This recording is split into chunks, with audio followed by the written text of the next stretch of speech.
Omar, I guess for a variety of reasons, we've heard a lot more of the situation in Turkey than we have in Syria, but I know you've got family there. It's where your background is. What are you hearing? How bad are things there now? So my family is from Latakia or Latakia, which is northwest, so near the Turkish border, a bit out of the main earthquake zone, but buildings were impacted there. 90 minutes from some of the worst hit areas in Turkey and further west from Aleppo and Idlib. And my auntie, my uncles had to evacuate their homes. Some of the structural damage in the buildings, their building and buildings around them, forced them to leave. They're still in the region itself. They went to one of my other aunties who drove further inland to be with her daughter. And they're the lucky ones who are, they're the ones that you actually know of in government-held areas where communication is very limited, but it's possible. Whereas further in, when you get towards Idlib, Aleppo, the scale is, as you said, it's hard to really gauge. There's about 4 million people, 4 million Syrians that have moved towards that region when they fled the war. Further 4 million that crossed the border into Turkey as south. So about 8 million who have tried to flee the 12-year war, who are now at the centre of the worst of the Syrian suffering. And because they're in rebel-held areas, that delivery of aid has been quite slow and protracted and caught up in the politics of it all, and also the lack of rescue or recovery. And did your aunt and uncle, did they... so this happened, reminder for people, this happened early in the morning. Right. And one of the reasons for the high death toll, as well as structural issues and the sheer strength of the quake, was a lot of people were in bed at that time when the first quake hit. And then there was this massive aftershock, which would have been a massive earthquake in and of itself. So how did they immediately get out? I mean, it must have been a bewildering, terrifying experience in the dark of night. Yeah, so I was sending voice messages on WhatsApp with my auntie, who was being as calm as possible. Said they felt the first earthquake. There were buildings damaged. They weren't sure of the scale of that damage or who was lost. It turned out later that people they knew had died. And then when the second earthquake hit a little while later, they'd packed up and were waiting to go. So they were sending messages then saying we're ready to evacuate. But a little while afterwards, they did finally leave to a more structurally sound building. So that was their situation. Again, they're just outside the main areas, but it kind of points to a greater picture. And this is an area where Syria as a whole, 90% of the population are living below the poverty line. So it's been a region, as your report mentioned, that's been at its knees for a very long time. Lack of the basic essentials, whether it's food or electricity. When I speak to my family, they don't know when the internet's going to come out, where running water is going to come from. And again, this is the best case scenario regions, whereas everywhere else, at the centre of this, very limited information is coming out, aside from the fact that aid is now slowly getting through. Yeah, and for those of us that maybe sort of tuned out a little bit from Syria, once it was no longer seen as being sort of, chemical weapons and, there were American and Australian troops in the region and everything else, what is the situation now with the government-held areas and the rebel-held areas, and the difficulties with border crossings from neighbouring countries to get the aid supplies in, and these kind of, just the fact that this is clearly a political and sort of military mess that now this natural disaster and a humanitarian crisis has been overlaid on? Well, the conflict itself has been at a standstill for a while, and rebel-held, opposition-held areas in the northwest, there are pockets still there, and access has been extremely difficult. So the Assad government has blocked off access to those regions. There were 3 border crossings from Turkey into Syria, and up until yesterday, only one, Bab al-Hawa, was open. But even then, it took until last Thursday before the first trucks came into Syria.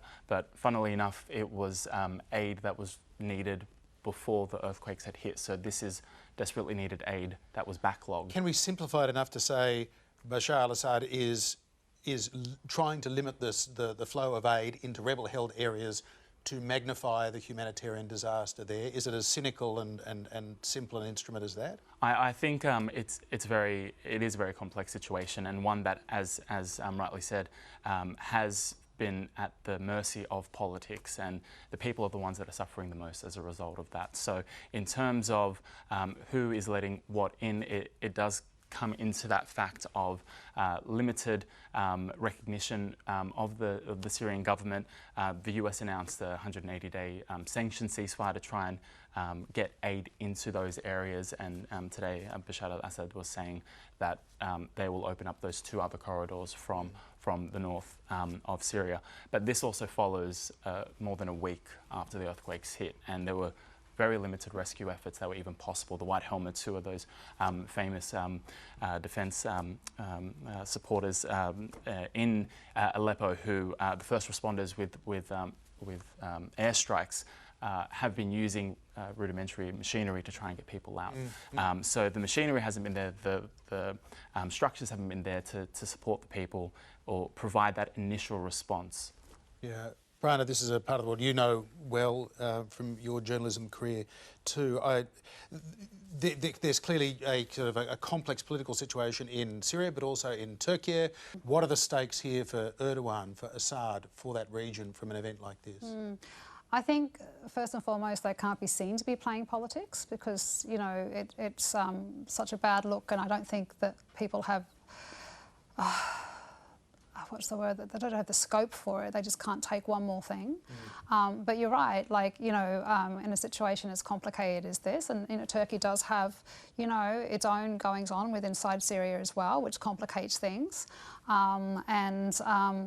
You know, I think that there's always a blame game whenever something, even this is an earthquake, right? It's not like somebody pushed a button somewhere and this happened. This is an earthquake, a natural disaster, but there's always things that could have been done to prevent the damage that's happened. There's always things that people are going to question as to what happened immediately after the response. And then in the next few months, we'll see how, you know, whatever kind of recovery we have looks like, whether or not, who he accepts aid from, how quickly that aid gets there, who gets the aid first. All of these kinds of things are things Erdogan's going to have to be thinking about, probably, you know, from a political perspective in his mind, but it'll be interesting to see how which path he goes down when he starts to go towards the recovery and reconstruction effort. I think people will be angry, and we see it in natural disasters here. You know, they've got the immediate challenges of finding somewhere to live, fresh water, internet, electricity, that kind of stuff. Then there's the longer term, the recovery, the rebuild. And then people start to think about why this happened and who is accountable. And I don't think that, maybe it's the election ploy, but I don't think people will be stupid enough just to say he gets off the hook. Governments have a responsibility to set up, you know, a framework that keeps their citizens safe, and that includes planning laws and, you know, construction laws and so on, no matter what level of government you're talking about. So I think it's a bit of a cheap shot in some ways to try and just say these guys are the bad guys, look at them, and I suspect, you know, he will be punished for it. He should be. Omar, for most of us, we're experiencing this second-hand through the media's covering of it, and we are seeing you know, a lot of coverage, new technology, drones being used to give us a vision of the damage in a way that we possibly previously wouldn't have quite appreciated. The technology is bringing this thing and making it seem more real.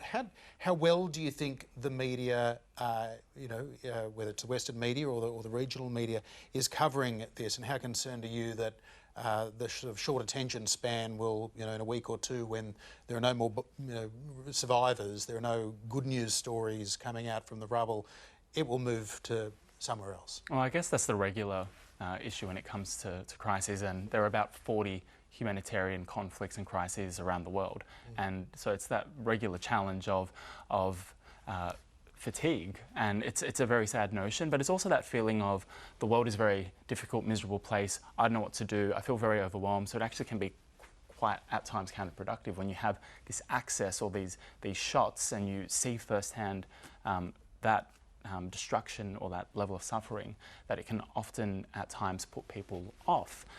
Whereas it's those moments where you see the face of the people where it can really ring true. I was in Poland at the start of the Ukraine war last year, covering the humanitarian fallout there, and we saw the world unite in terms of Ukraine, and there's still so much more to do in regards to the crisis there. But I suppose that could also be seen as a benchmark, and there is that common feeling at times that certain parts of the world, whether it's parts of Africa or the Middle East, are just in the too hard basket, conflict ready. It regularly happens. I don't know what to do there. We also have to keep in mind that Australia is a very multicultural country, and we have countless communities that are impacted anytime there's a crisis abroad, and this kind of brings that to another head. And I suppose that when it gets really hard, and I personally find it hard too, and I have that personal connection to the conflict of what can I do, what can we do, because there is so much we don't know. And I suppose sometimes when it gets too difficult, my regular thinking is just scale it back, just remember those images, remember those people, remember the father holding his daughter's hand underneath the rubble, and the father that lost all of his children, the baby Aya in Jindaris, who was born attached to her mother via the umbilical cord and survived. And just remember that these are people, and it is very challenging. It is very difficult to know how to respond. But I think and yes, there's only so much each individual country can do. But I think at the same time, if we keep that reality in mind and front and centre, that can at least lead to some sort of incremental positive progress in that matter. Indeed.